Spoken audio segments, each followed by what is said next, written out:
নমস্কার, কেমন আছেন সবাই? আমি অর্পিতা। আমার নতুন আরেকটি ব্লগে আপনাদের সবাইকে স্বাগত জানাই। সুইডেনের প্রায় বেশিরভাগ সময়ে আমাদের ঠান্ডার মধ্যেই কাটাতে হয়, কারণ এখানে গরমটা যতটুকু না আছে তার থেকে অনেক বেশি ঠান্ডাটাই আছে। আর এই যে এত সুন্দর একটা দৃশ্য দেখতে পাচ্ছেন, এটা কিন্তু গত বছরের।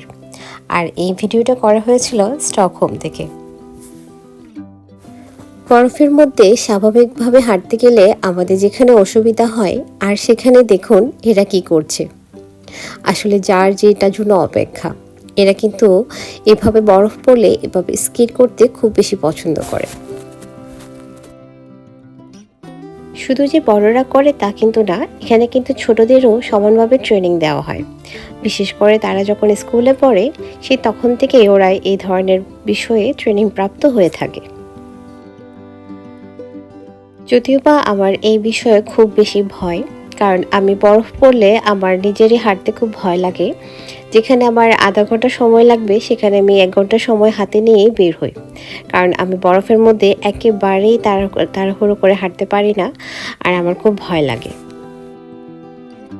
শীতের এই সময়গুলোর মধ্যে আমার সবথেকে যেটা বেশি ভালো লাগে, সেটা হলো যে চারিদিকে খুব সুন্দরভাবে সাজিয়ে গুছিয়ে রাখা হয়। বিশেষ করে ক্রিসমাস এবং নিউ ইয়ার উপলক্ষে প্রতিটা শহরের অলিগলি খুব সুন্দর করে সেজে ওঠে।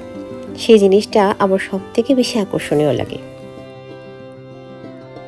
যদিও বা এই ভিডিওগুলো ছিল গত বছরের অক্টোবর থেকে এবছরের ফেব্রুয়ারি পর্যন্ত, আর এই সময়ের মধ্যে কিন্তু অনেক বেশি বরফ ছিল।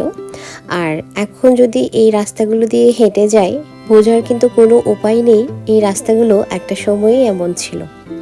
এখন কিন্তু চারিদিকে সুন্দর করে সবুজ আর ফুলে ফলে ভরে আছে।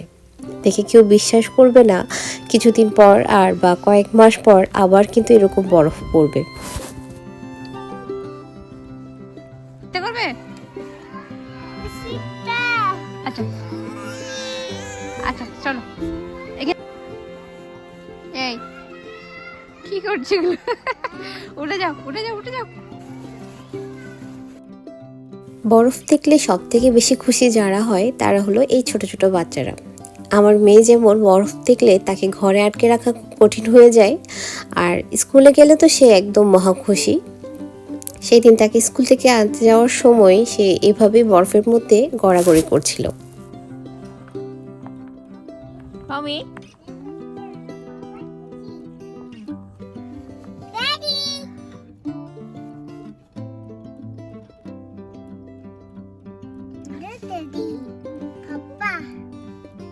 পাপা কোথায়?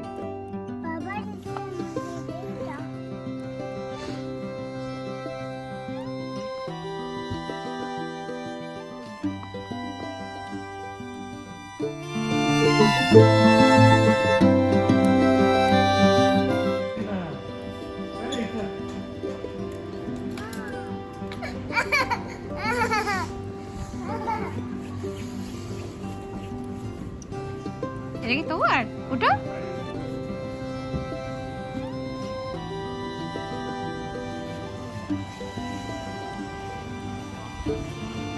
শীতের সময় অবশ্য আমাদের বাইরে তেমন একটা ঘোরাঘুরি করা হয় না।